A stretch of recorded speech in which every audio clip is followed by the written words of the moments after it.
Hello everyone, welcome back to online lecture series on engineering thermodynamics. We will continue with our topic of introduction and basic concepts. So let's begin.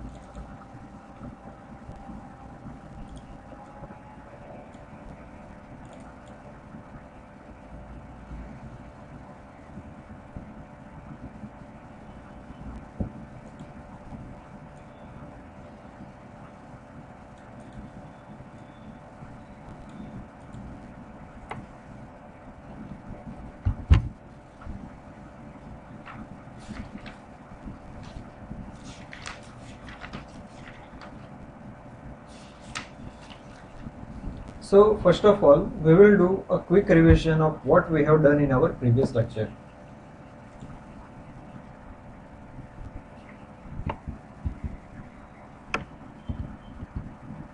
So we begin with the definition of thermodynamics.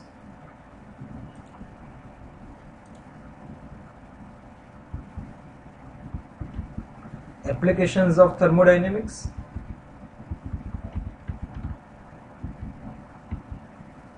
Then we went through the syllabus of this subject, which contains total 5 chapters.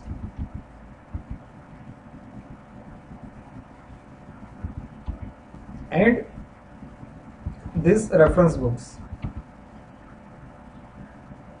In this semester we are following book number 1 and book number 3. Then we started with definition of thermodynamic system, that is, it is defined as a quantity of matter or a region in space upon which the attention is to be concentrated in the analysis of the problem. Then we defined surrounding or environment, system boundary and universe. So here this is system, outside this system we have surrounding, which is these two are separated with a boundary. Then we studied about types of the systems. First is closed system. Very quickly, here only energy can transfer, mass cannot transfer. So this is a fixed mass system, which is also known as control mass. Then second category is open system. Here in open system, energy can pass through the system boundary as well as mass can also pass through this system boundary. So both are allowed. Here this is an example of open system, that is air compressor. As you can see, air can enter as well as air can exit. Here with the help of motor we are providing the work input which is required for compressing this air, and there is some heating which is exiting this system. So energy can enter as well as exit, and mass can also enter and exit in case of open systems.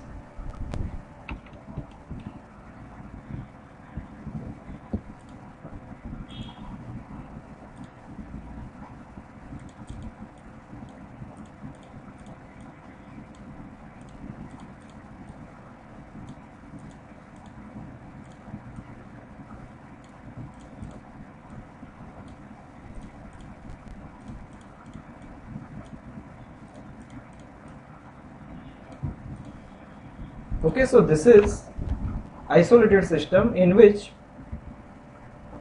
neither mass can transfer nor energy can transfer. Then we studied about two things. First is quantity of matter, that is mass, versus a region of space, that is volume. So here open system is equal to control volume and closed system is equal to the control mass. Then we studied about macroscopic versus microscopic viewpoint of thermodynamics. A macroscopic approach is classical approach in which a certain quantity of matter is considered without events occurring at molecular level being taken into account, and in microscopic level, which is statistical level, in which we are considering the molecules. Then we studied about thermodynamic properties. which is defined as each system has certain characteristics by which its physical conditions may be described: volume, temperature, pressure. Such characteristics are called properties of the system. Then we defined a state, change of state, path of change of state with this figure. Then we studied about intensive and extensive properties.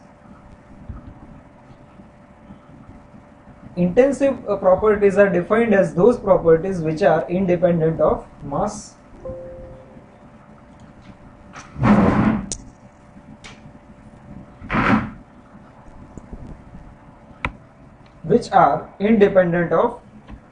in the system. For example, pressure and temperature.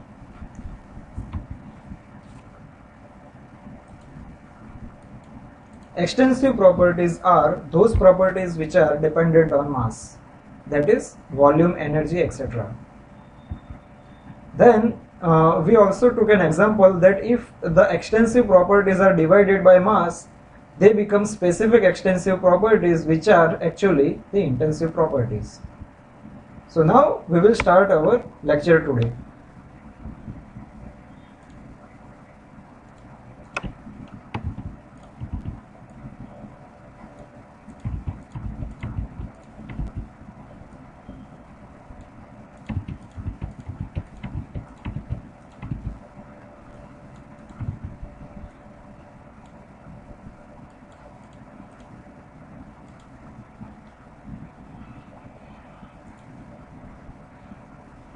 So let's begin today's lecture. Our first topic is homogeneous and heterogeneous systems. A quantity of matter homogeneous throughout in chemical composition and a physical structure is called phase.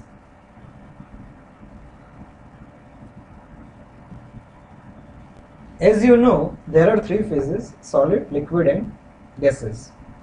So if a quantity of matter is homogeneous, that is similar throughout in chemical composition as well as in physical structure, then it is called a phase. Each substance can exist in any one of three phases: solid, liquid and gases.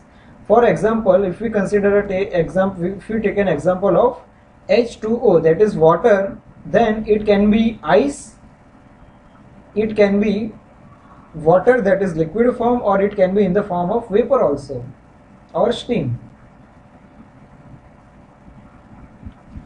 A system consisting of single phase is called homogeneous system. Let us say that if water is there, a glass of water, then the water is a homogeneous system because there is no other phase present in the glass of water. It is purely in the liquid form. While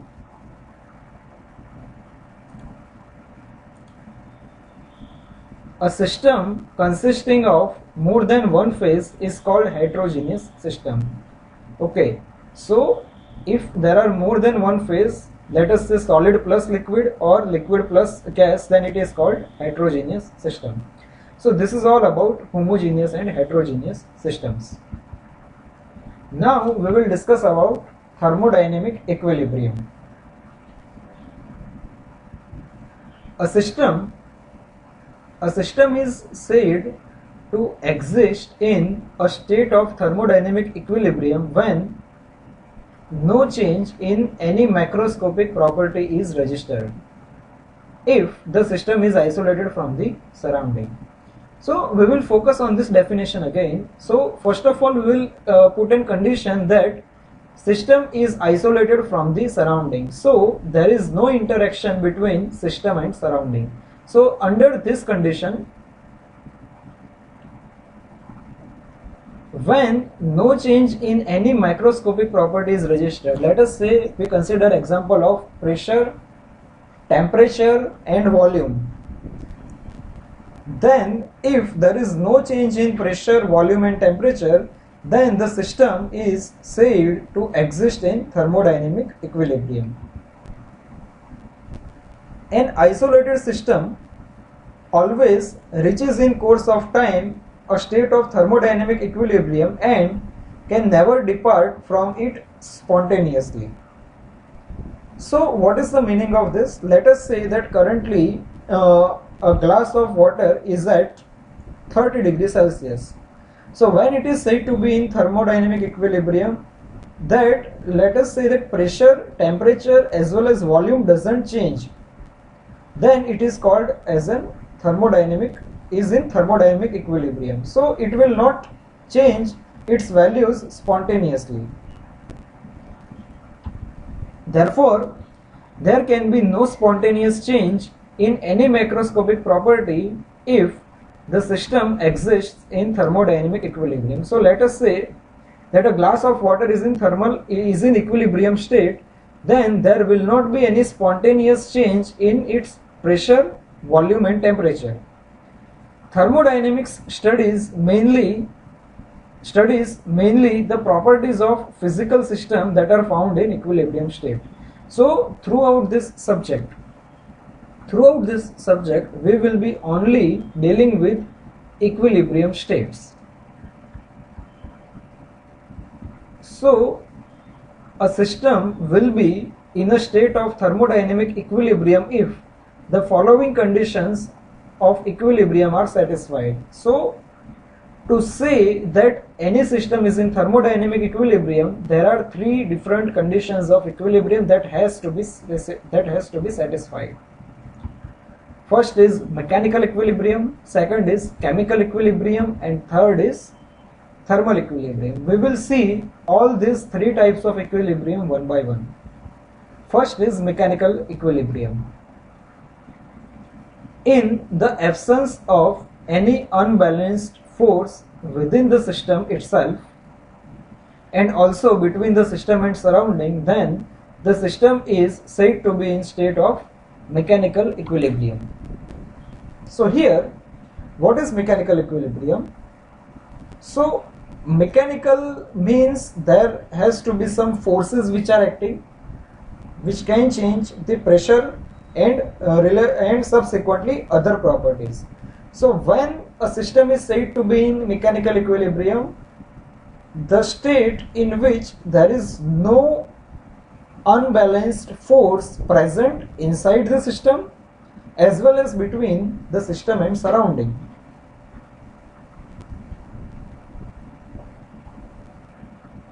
So then the system is said to be in mechanical equilibrium.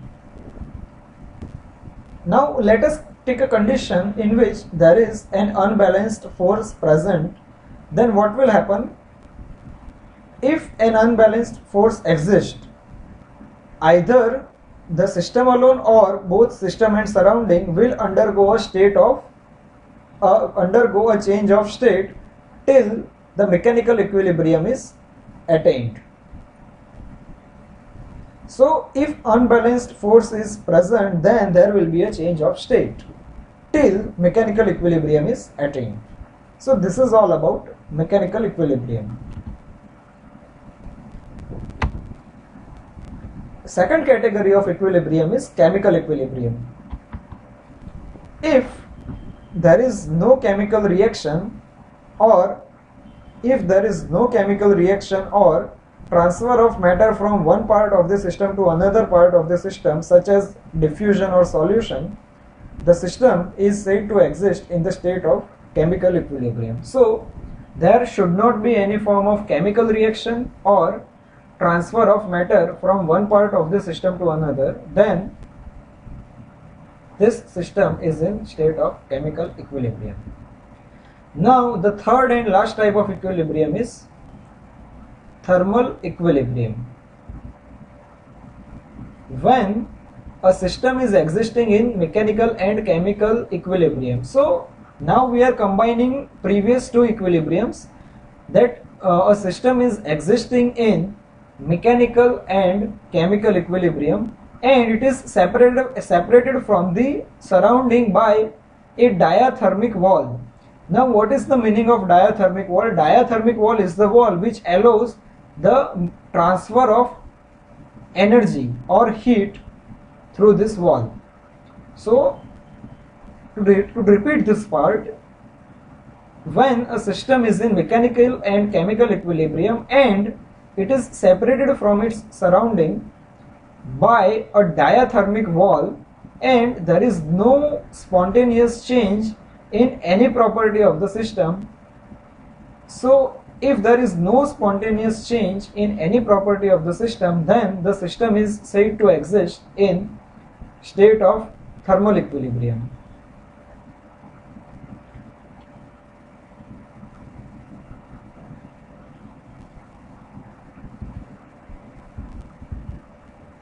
So to repeat this part,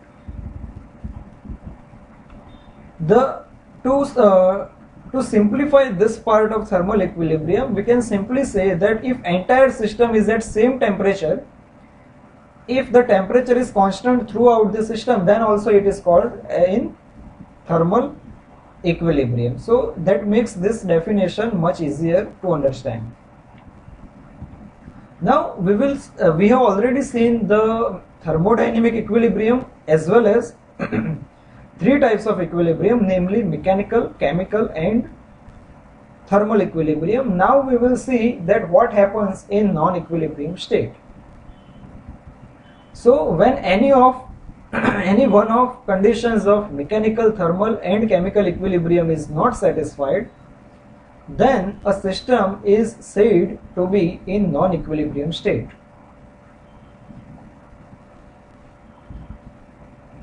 If the non-equilibrium of the state is due to, if the non-equilibrium is due to the unbalanced force in the interior of system, or that is interior means inside of the system or between the system and surrounding,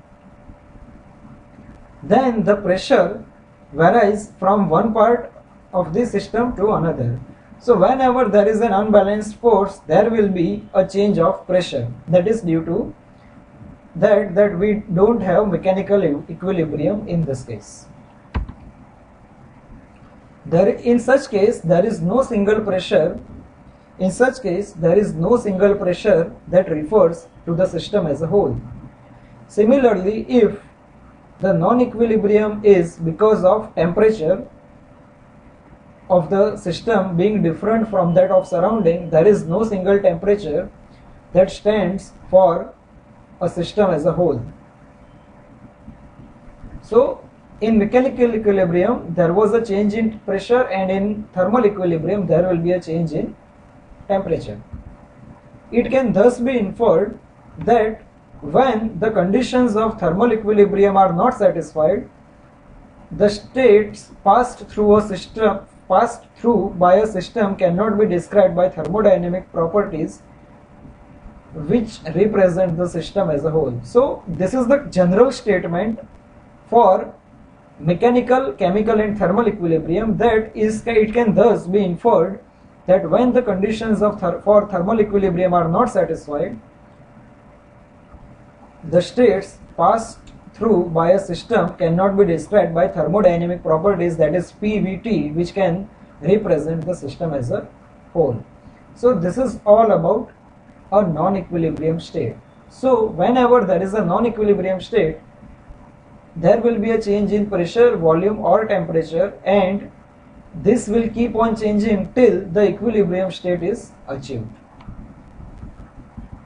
Now our next topic is quasi-static process.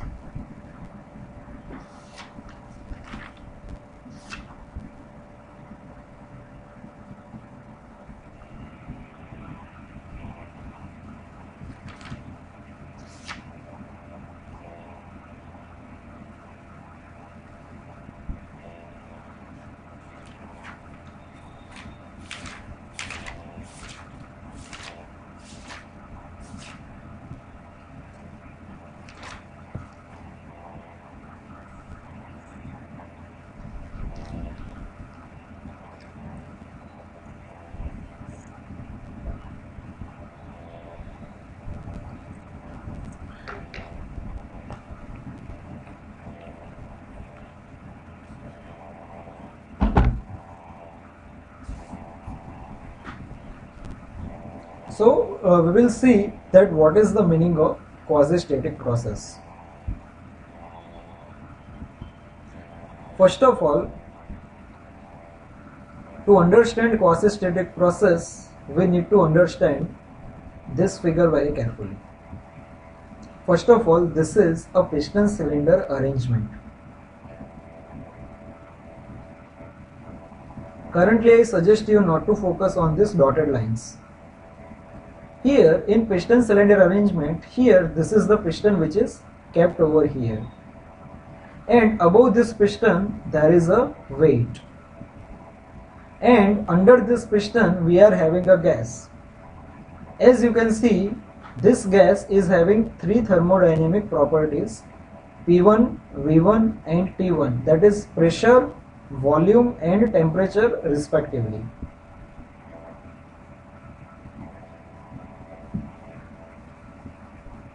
P1, V1 and T1. Now here we have provided stops.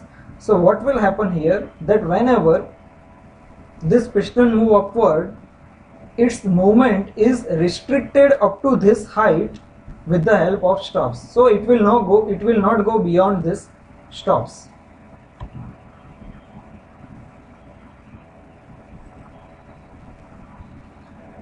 And here we are having these dotted lines are the system boundaries.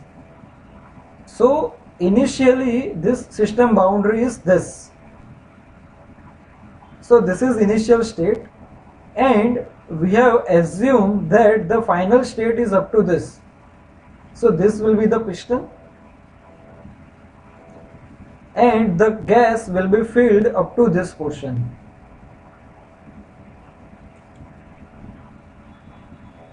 So this will be our final state.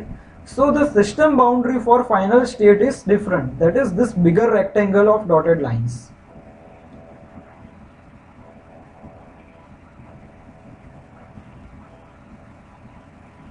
Okay.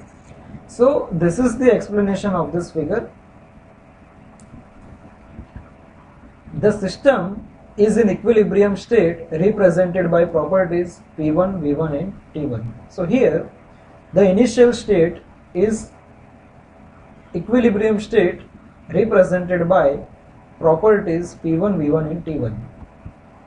Now here we have provided a weight. So the weight on the piston just balances upward force exerted by the gas. So this weight is sufficient enough to balance the upward force exerted by the gas. So the meaning is that once we remove this weight, because of the pressure present inside this gas, this piston will move upward and probably it will strike this stops. So now exactly the same thing is happening here, that if the weight is removed, then there will be an unbalanced force between system and surrounding. And under the gas pressure, the piston will move upward till it hits the stops. So what will happen? The second condition will be, before going into second condition, this weight is removed and this piston will move upward. It will strike this stops, and we will achieve the condition 2, where pressure, volume and temperature will be different. That will be P2, V2 and T2. That is exactly happening. That system again comes to an equilibrium state being described by the properties P2, V2 and T2. So here, as we were all aware that initially it was here at P1, V1 and T1, and at the end it comes to P2, V2, T2, where it has reached its maximum position. However, the intermediate states passed through by the system are non-equilibrium states which cannot be described by the thermodynamic coordinates. So what exactly happened between state 1 and state 2 is not described by P, V and T, and those were the non-equilibrium states.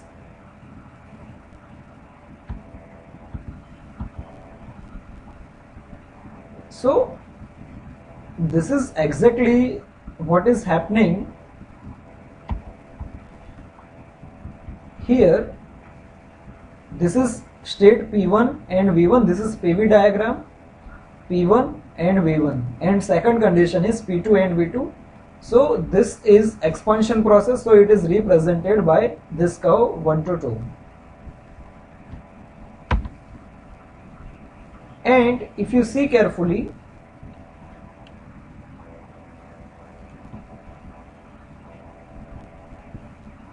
here we have modified the arrangement. Instead of a single weight, we have kept a number of small weights together. So what is the benefit of having this?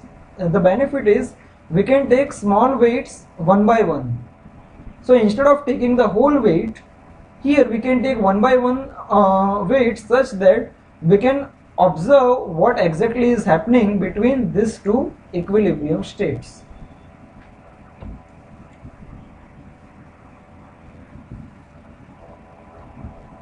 So here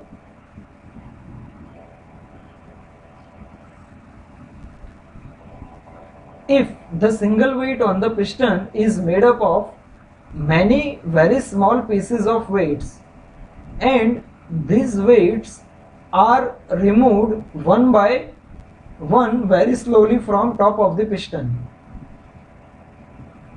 at any instant of the upward travel of the piston, if the gas system is isolated, the departure of the state from the system, from the thermodynamic equilibrium, will be infinitesimally very small. So we will try to understand this with the help of a figure.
So I suggest we will repeat this statement again so that you better understand.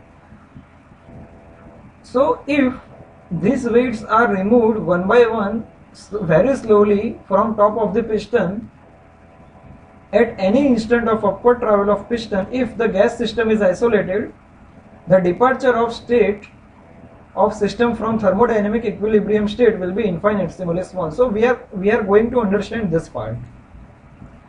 So let us say if we consider that initial state P1, let us say, is equal to 2.000 bar, that is exactly 2 bar. Okay, and we are removing a single small weight from this. So let us say that we are having a condition 2. Because very small weight is removed, this piston will move very small distance in upward direction, and as this is expansion process, this pressure will reduce. So let us say it is becoming like 1.999 bar. If we remove another small piece of weight, then P3 is equal to 1.998 bar. So the meaning is that if you remove very small weight, then there is no significant difference in the value from one state to another state. So let us say that we are having infinite number of weight and we are removing them very slowly. Then what will happen, that you can capture all these intermediate equilibrium states, and finally after a very long time we will reach Pn equal to, let us say, 1.000 bar. So here, with the help of small weights, we can exactly observe that how the intermediate states looks like.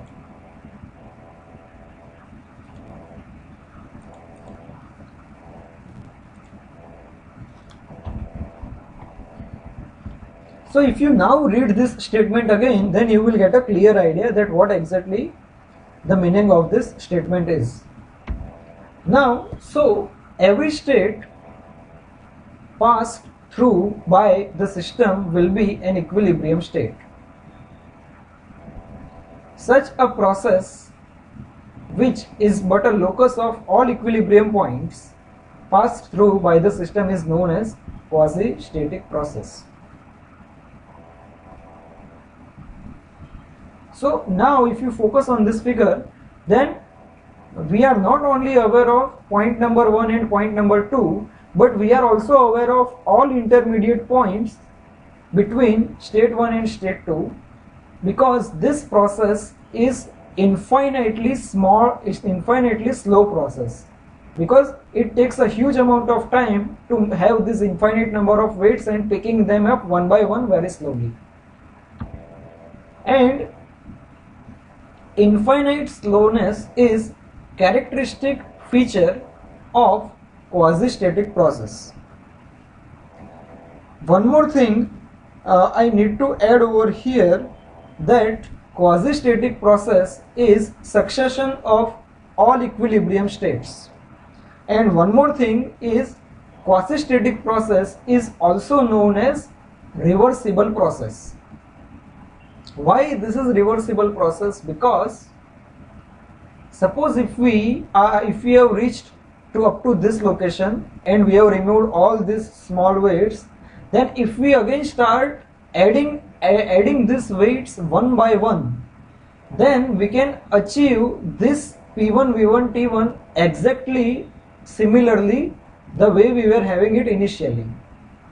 So we can exactly follow the reverse process of this in this case also. However, in real life, quasi-static process is not possible, as well as the reversible processes are not possible. These are only helpful in thermodynamic analysis and obtaining the efficiency of real processes. So I hope that you have understood this quasi-static process.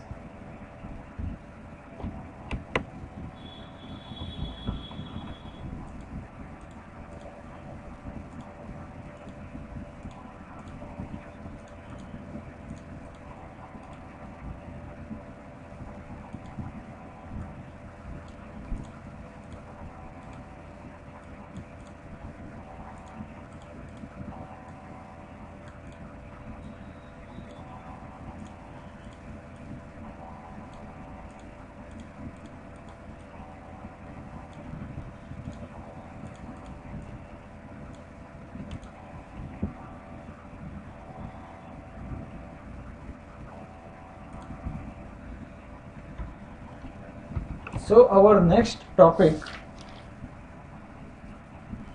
is concept of continuum. So we will first focus on this figure. Here we are having a whole system.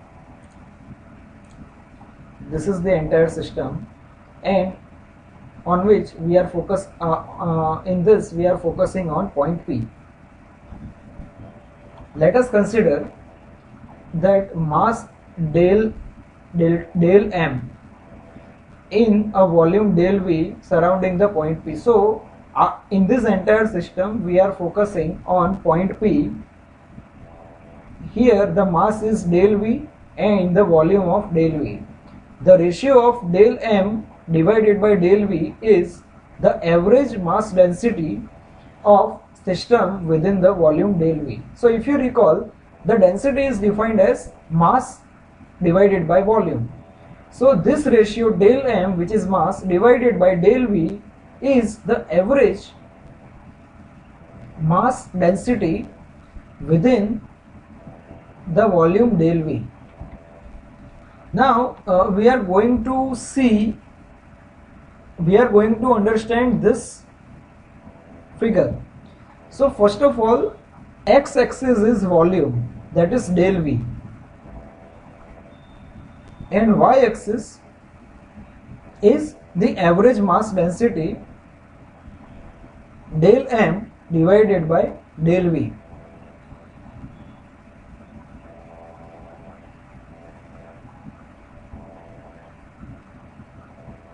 And we are going to see that why such kind of curve is there for calculation of average mass density.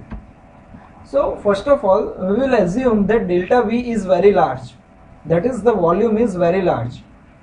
Let us say that this, and if we take this entire system volume, then it is very large, and subsequently we will keep on reducing this volume one by one, and it will shrink or reduce about a point P over here. So if delta V is very large, del V is very large, then average density tends to reach asymptote as del V increases. So if del V is very large,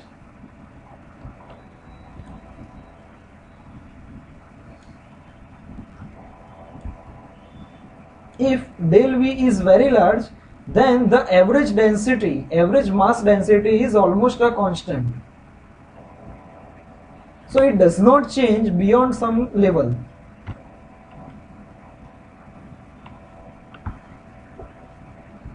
However, if del V becomes so small as to contain relatively few molecules, the average density fluctuates subsequently with the time as molecules can pass into or out of the volume in the random motion. So it is impossible to speak about definite value of del M upon del V. Now what is the meaning of this? Let us say that we are having a very small volume.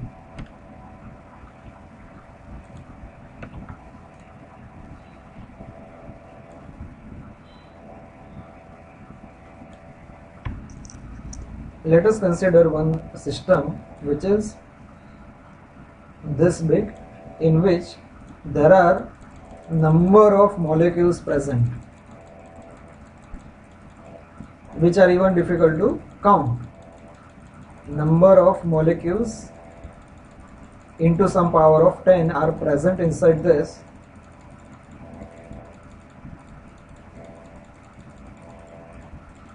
So this is the case I am talking about when delta V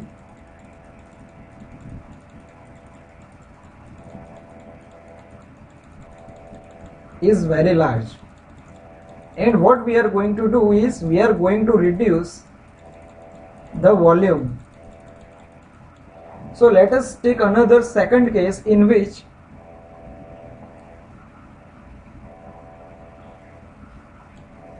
this is the second case in which we have reduced this delta V, and here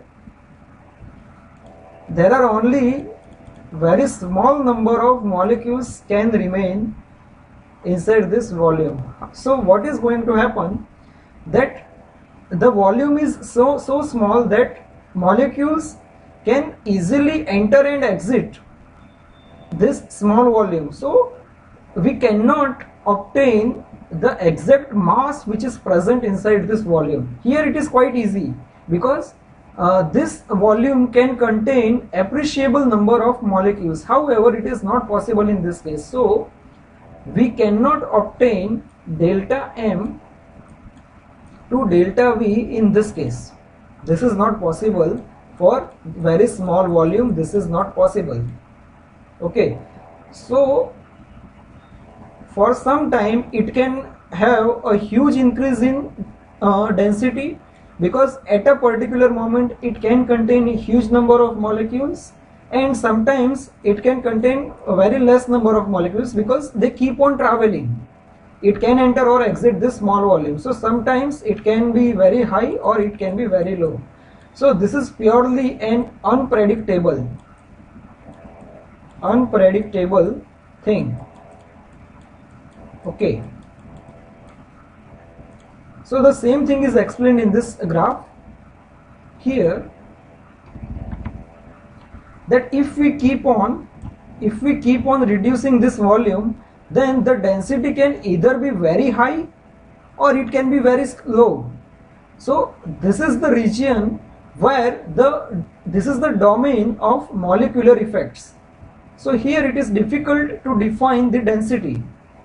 However, once we cross some particular value of delta V, and in this figure it is delta V prime, then the density remains constant. So here we are getting domain of continuum, that is continuity, and here this is the domain of molecular effects where we cannot define density.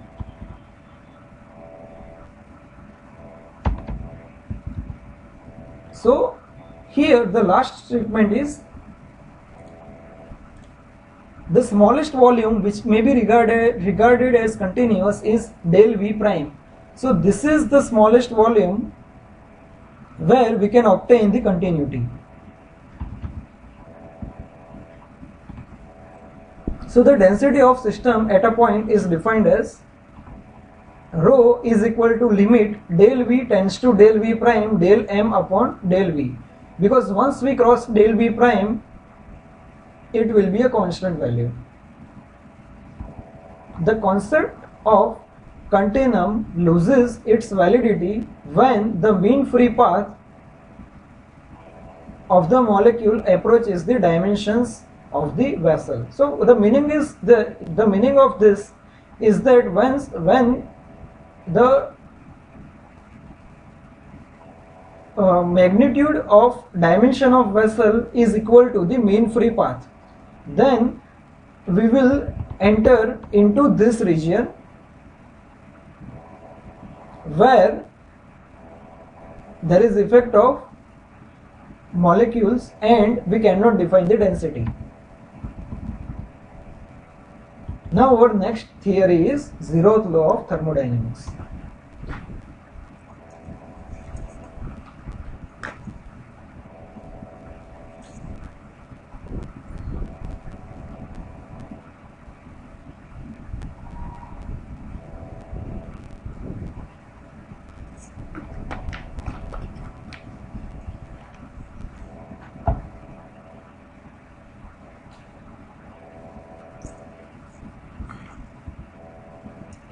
So the statement of zeroth law of thermodynamics is, when a body A is in thermal equilibrium with body B and also separately with a body C, then body B and C will be in thermal equilibrium with each other.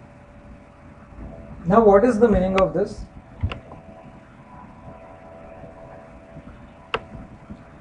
We will try to understand this with the help of a figure.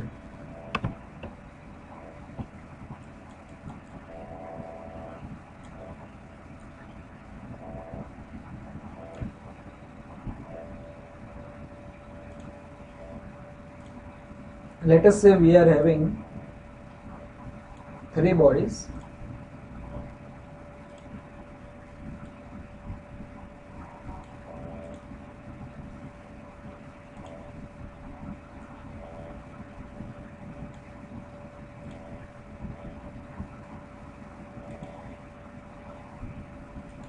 let us say that this is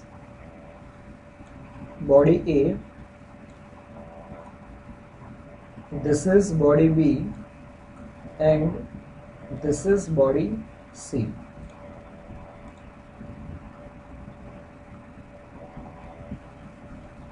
So as per this definition, body A is in thermal equilibrium with body B.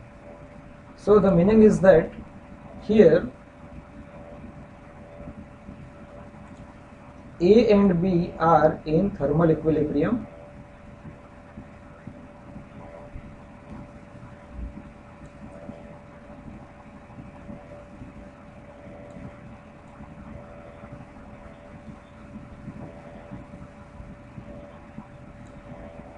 and the second part is and also separately with body C. So body A is also in thermal equilibrium separately with body C. So here A and C are also in thermal equilibrium.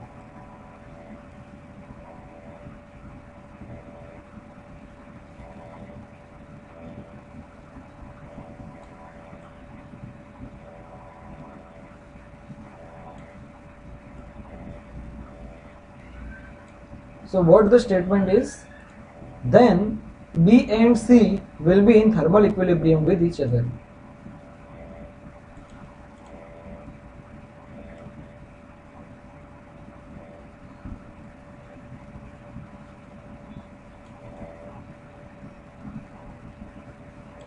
So the simple meaning is that if A and B are in thermal equilibrium as well as if A and C are in thermal equilibrium, then B and C will also be in thermal equilibrium. So this is the zeroth law of thermodynamics, and it is helpful in defining and obtaining the temperature.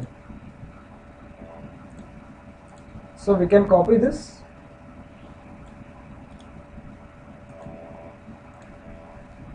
In our presentation.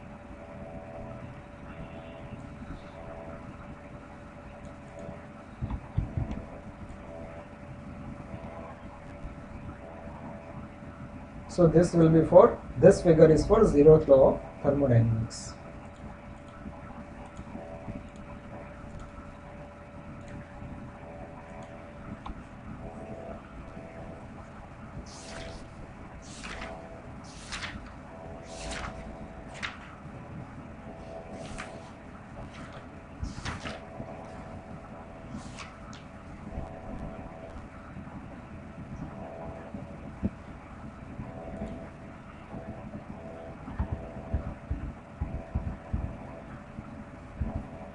Now our next theory as well as last theory of this chapter is temperature scale. Temperature of a system is a property that determines whether or not a system is in thermal equilibrium. So that is the definition of thermal equilibrium. If temperature is constant, then it is in thermal equilibrium and vice versa. Now let us define, let us say one property is there which is known as thermometric property. If capital X is the thermometric property, and let us arbitrarily choose for temperature common to thermometer and to all systems in thermal equilibrium with it, then the following linear relationship of X can be obtained. Here theta of X is equal to Ax, where A is the arbitrary constant. So here theta is temperature, which is function of capital X, that is the thermometric property. So theta of X is equal to A into X. So theta is linearly proportional to its thermometric property. Now let us say that we are having x1. If x1 corresponds to theta of x1, then x2 can be written as this, that is theta of x2 is equal to this. We will see this again.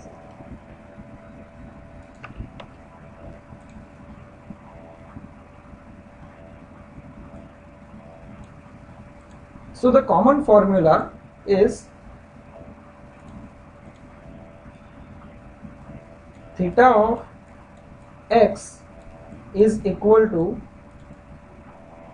a into x. So let us say that we are having another value, that is theta of x1, which is equal to a into x1, and theta of x2 is equal to a of x2. So we will consider this as equation number 1 and this as equation number 2, and we will take ratio of these two. Then we will obtain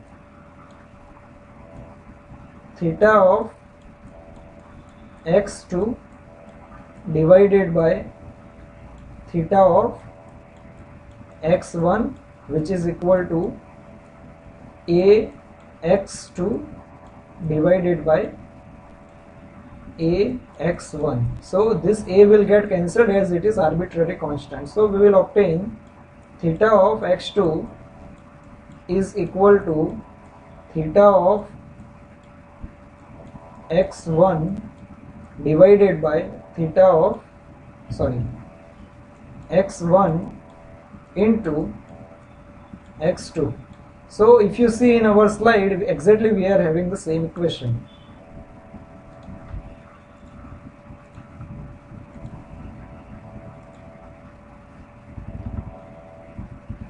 So we have obtained this equation.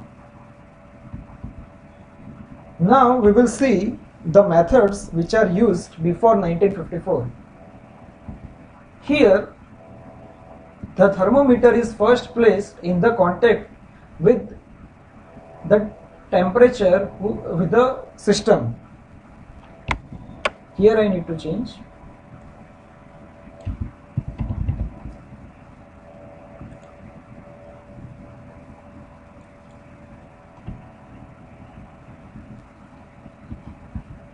The thermometer is first placed in a contact with a system whose temperature is theta x is to be measured. So first of all, we are putting the thermometer where we need to measure the temperature theta x, and then we are putting this thermometer with the arbitrarily chosen standard system in which which is easily in reproducible state, where the temperature is theta x1. So here first it is put in the system whose temperature is to be measured, then it is put, the thermometer is put in the system where we are having a temperature of theta of x1. Thus we can formulate this formula that is based on our previous slide. And then what we are doing, that again we are putting this thermometer in another standard system whose temperature is theta of x2, and it gives this formula. So the meaning is that our objective is to obtain this value. So for that, what we are doing, we are using two standard conditions. First condition is theta of x1 and second condition is theta of x2. So here the first condition is in that time this was taken as ice plant,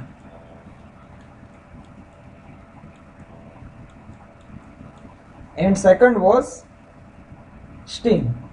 So these were two standard systems. Why these were used? Because the ice plant was at 0 degrees Celsius and steam is at 100 degrees Celsius, so it is very easy. So when we combine both these equations, we finally obtain this equation. So I suggest you to go through these two equations and do some simplification. You will obtain this by yourself very easily. So by this way we can obtain the value of theta x, that is of the system which is actually we need to measure. Now there are some difficulties which were present in this method. First was the difficulty in achieving the equilibrium between ice plant and the system of which we need to measure. And second was extreme sensitiveness of steam point to the temperature, to the pressure. So this method was abandoned and a new method was used. So we'll see the new method. So here in previous case we were having 2 points. First was ice plant and second was steam. Instead of that we are now using only one fixed point, which is triple point.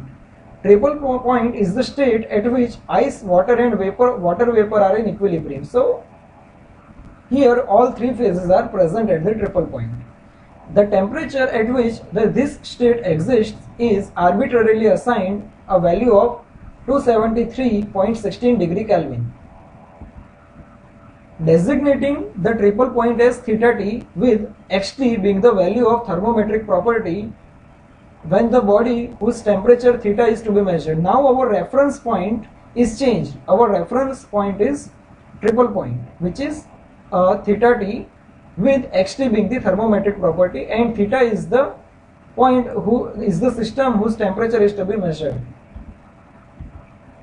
So it is like this. So the value of constant is theta t upon xt, and theta t is 273.16. So now see, this entire calculation is for our reference point.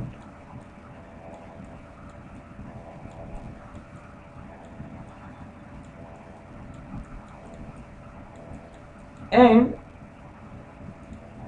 the second part is the system for which we are going to do.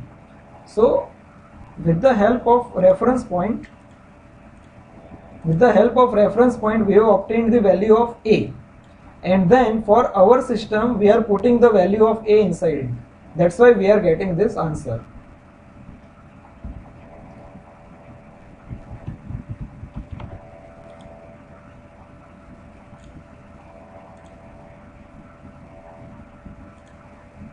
So the temperature of triple point of water, which is easily a reproducible state, is now the standard fixed point in the thermometry. So this is all about temperature scale, as well as this is end of our today's lecture. So we will quickly revise this.